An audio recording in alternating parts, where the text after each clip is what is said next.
Hello again, thanks for choosing us. It's been several months of protracted consultations on the charges for the provision and consumption of utility in the country. But here the conclusion of the matter. Brace yourself to pay more from September 1. Tariffs for electricity and water are expected to go up by 27.15% and 21.55% respectively, according to the Executive Secretary of the Commission, Dr. Ishmael Aka. This to help the utility companies stay afloat. The PURC acknowledged the economic difficulties faced by consumers, but said without these tariffs, the increases, the utility providers may not be able to meet your demand. That's more in the following report. May 2022, the Electricity Company of Ghana proposed a 334% increase in tariffs, whilst Ghana Water Company requested 148%. The Public Utilities Regulatory Commission (PURC) has however approved 27.15% and 21.55% for electricity and water respectively. Here is Executive Secretary of the Regulatory Commission, Dr. Ishmael Aka. The end-user electricity tariffs payable by consumers, the Commission considered a number of factors.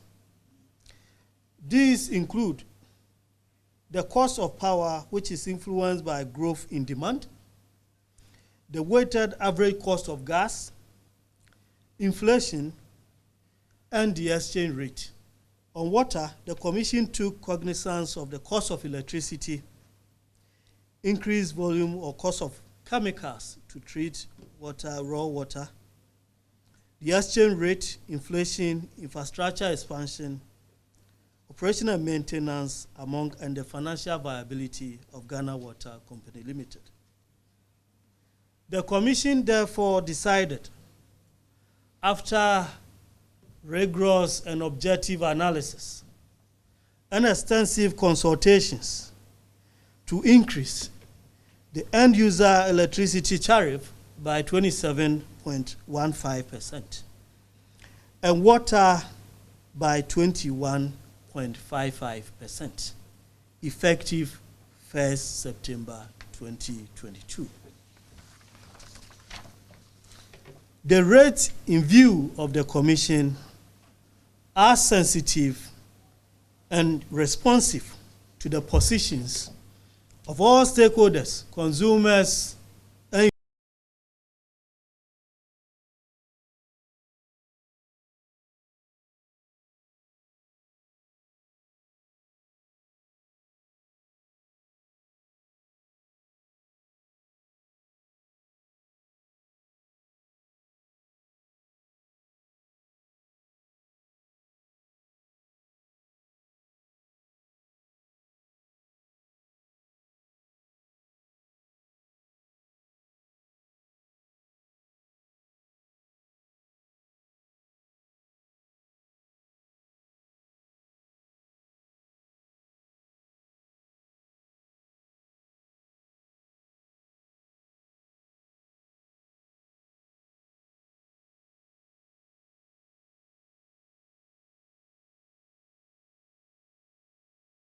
hairdressers, beauty salons, barbering shops, dressmaking shops, welders, mechanics, cold stores, chop bars, organizers, carpenters, among others, who pay a tariff lower than the residential consumer class.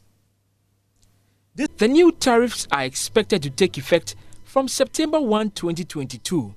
For Joy News, Michael Ashali. So what does this mean to the ordinary consumer? Isaac Ofeje of our research desk will join me shortly in the studio to break it down. But first, what do you think about this? First, we used to buy electricity like 100 Ghana for maybe 2 weeks. But as they are about to increase, that means we will not even use it that 2 weeks. They should stop because it rather run out as cost. Because maybe if we are to use it 2 weeks, now we will increase the buying and to reach that 2 weeks. If not, then we have to buy more. We're paying every month 30 cedis. Now to the business is now slow. Sometimes you can be here for 2 days, 3 days. market won't come. So for them, increasing the percentage there is too much. You can't afford. Initially, I was paying 100 cedis per month, and I just learned it being increased, so about 120 or 20. Okay, so that means increase in budgets for me, and I would have to restructure.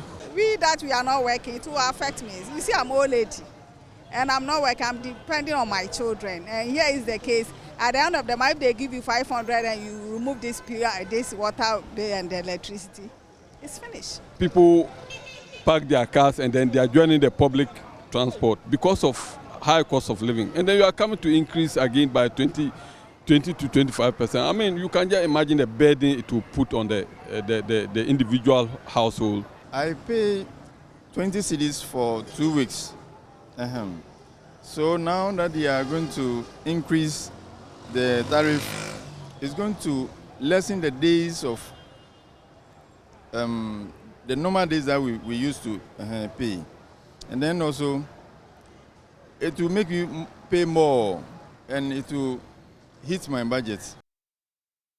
So those are your thoughts on the increment, but as expected, there's a summary rejection of the new tariffs announced by the PURC as both consumers and the utility providers push back, demanding for more. My colleague with the research desk, Kofi Ajay, joins me in the studio to break this down for us. Kofi, so what does this mean? How does this translate? 27%, 21%, how does this translate into cash in terms of how much I'll pay? Right, and so we know there are more utility companies, but we focus on electricity and water.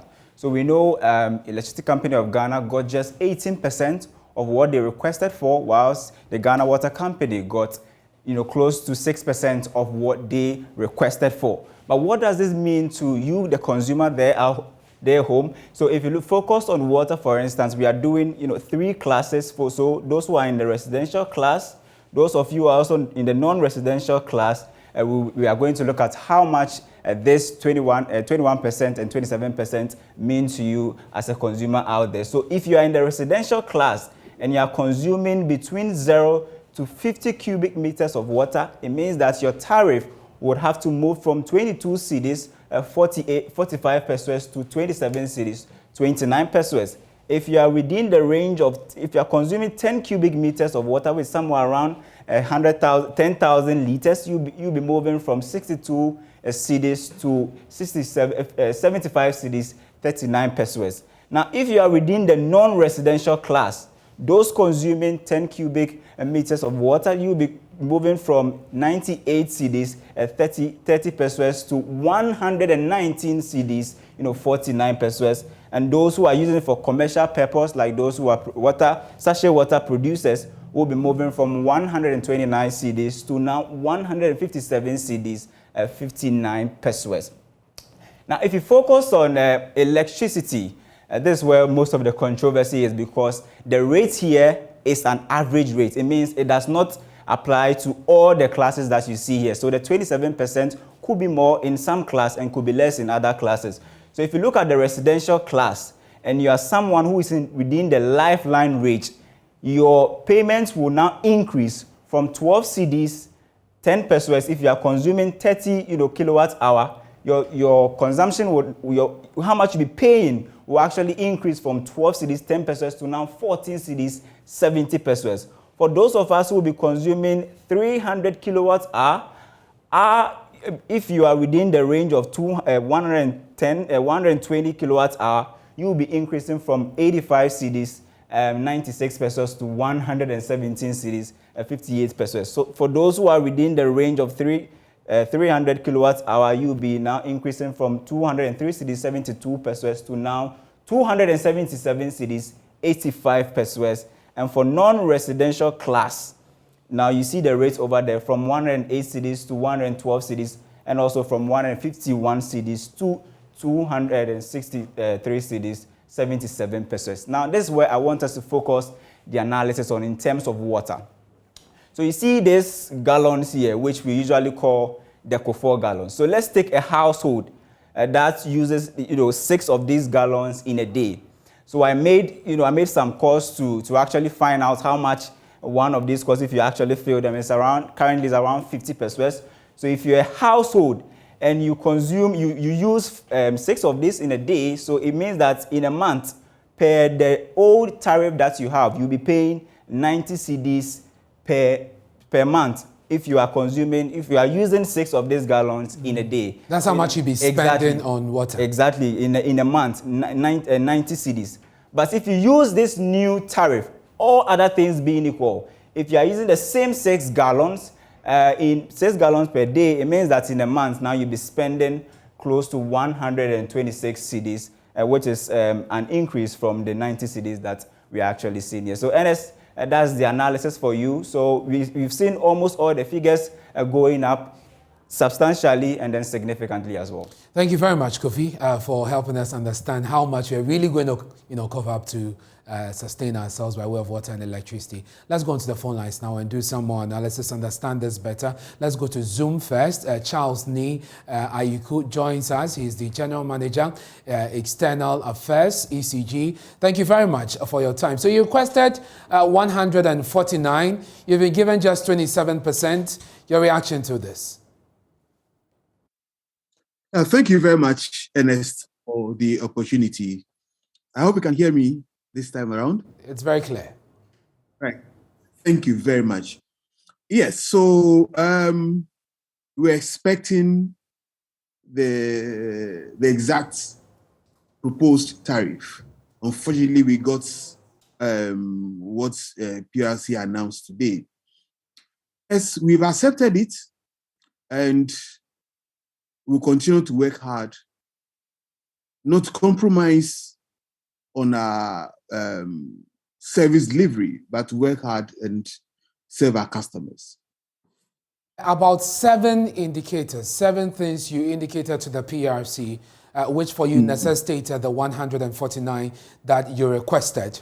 I mean, those things are still outstanding. How are you able to manage to deliver on those indicators if the 149 that you gave was declined and slashed down to 27%?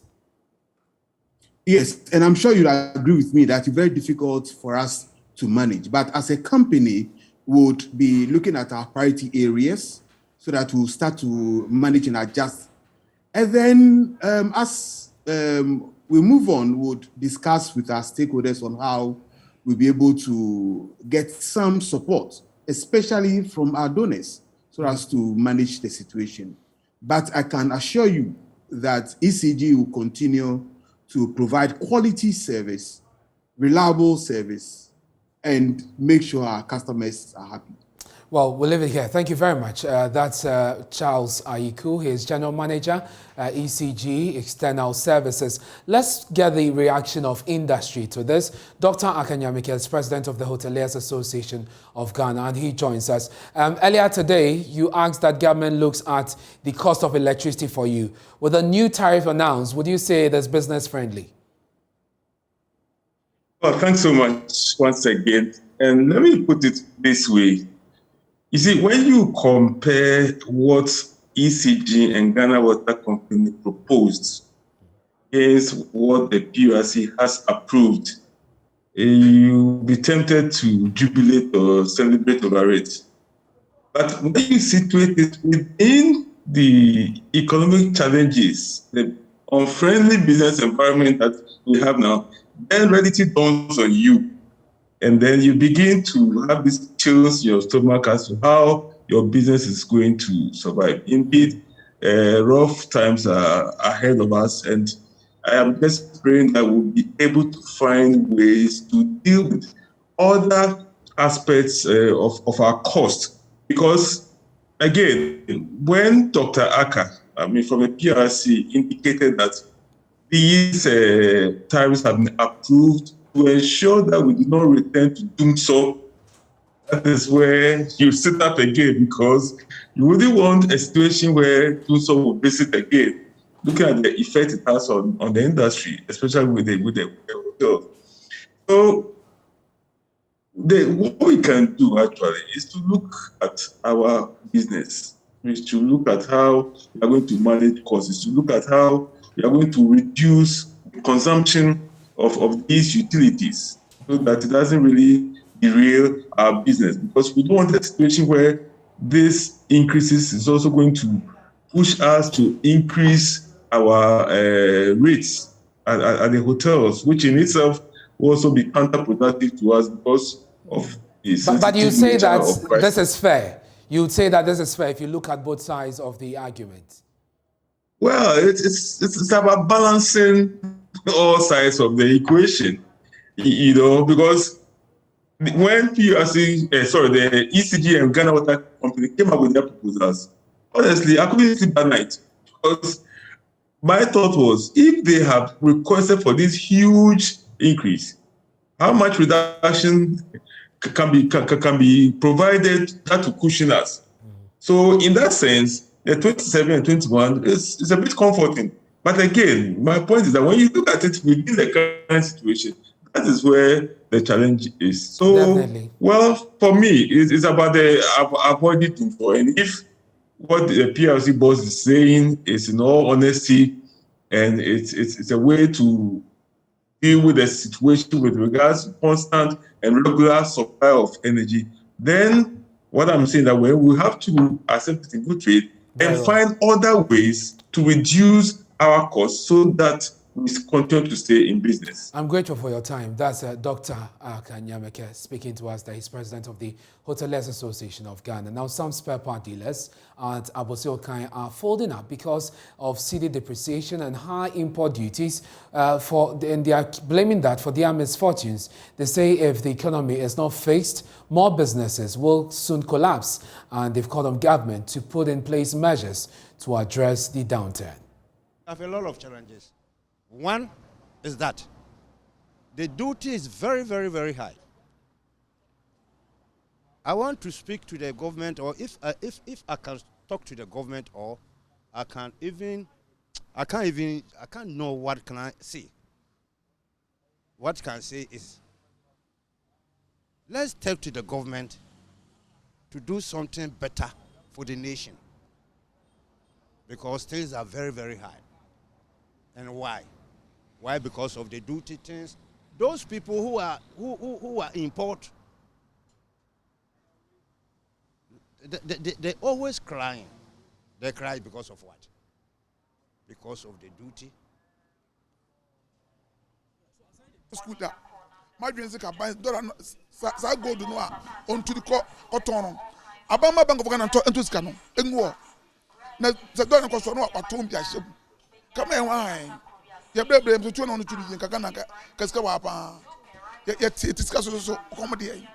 Yeah, it was a play. Because they say ye bread, because they say no. Ukofa no ma bakra na yam show. E wo port was kwai abefa so a ubeyi no ma no kra de aba no. E no kra nya easy man. Ti we de esremo a. Chairman of the Spare Part Dealers Association, Clement Boateng, joins us via Zoom for more on this conversation. Mr. Boateng, so you have some of your members raising concerns about the high cost of importation. How serious is this? And indeed, are businesses collapsing at what level? Yeah, thank you very much. Good evening to your viewers, and thank you very much for having me. Yeah, as you are all aware, the situation that currently businesses find itself is very hard. We are in a very dire straits, and that is the more reason why Guta came up with its press statement, which was headlined, "Businesses are bleeding to death." Abossey is no exception, because you are all aware that spare parts is a commodity that we use hard foreign exchange to import. And if we look at the way the depreciation of the cedi is going, it is having a very negative impact on our business. And as I told some of our people are putting up, and if the government does not intervene, the spare parts industry will grind to a halt. I'm sure you've heard government on what it intends to do about the situation, the cedi, depreciation. We're in talks with the IMF. We're hoping to get a program that will get us out of this, address our debt issue. From your aspect, from your side, are there suggestions that you think can help your situation in the immediate to medium term? Yes, the measures that our government has profiled, I see it as a short-term measure because this situation has been perennial at every time of the year. We find ourselves in this situation. So we are looking for a long-term solution, and I think we have Guta. Guta has profiled some solutions which we think if government employs it, it will go a long way to help us. Some of the solutions that we have profiled had to do with a dollarization of goods and services in this country. We live in a country whereby we all know that our legal tender is the cedi, but we have businesses in this country, we have companies in this country which price their goods and services in dollars, and I think it is not helping because we are all aware that even within the sub-region or in Africa as a whole, there are a lot of countries that if you go there and you even put out the dollar, they will not accept it. They will tell you, to go and change it into their own currency before you can use it for whatever you want to do. But Ghana, that is not the situation here. That is and already there's regulation against that, but I guess it's about enforcement. Mr. Boateng, thank you. Thank you very much for joining us. We ran out of time on this. He is the president of the Spare Part Dealers Association. You're watching Joy News Prime with me, Anas Main. And still to come, because you dream of becoming a lawyer does not mean you should become one. The idea that I've just expressed a desire to be a lawyer does not mean I have to be a lawyer.